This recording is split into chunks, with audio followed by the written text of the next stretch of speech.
Hello guys, কেমন আছেন সবাই? আজকে একটা নতুন রেসিপি নিয়ে আসলাম।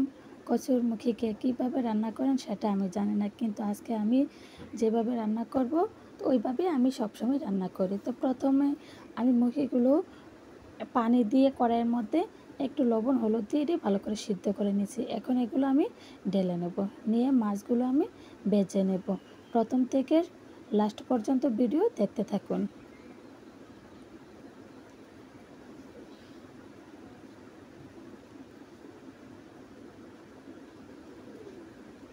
আমার মাছ ভাজা এখন হয়ে গেছে, মাছগুলো আমি তুলে নেব।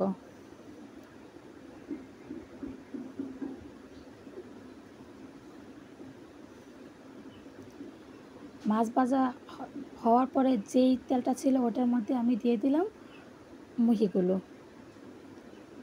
দিয়ে আমি ভালো করে ভেজে নেব। এখন দিয়ে দিব পানি, দিয়ে হলুদ মরিচ বরজ লবণ পেঁয়াজ রসুন বাটা সব দিয়ে ভালো করে আমি কষিয়ে নেব।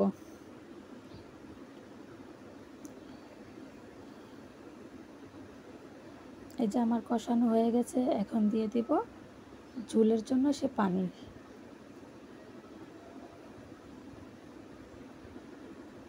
দিয়ে দিলাম কয়েকটা কাঁচামরিচ। এখন দিয়ে দিব মাছগুলো।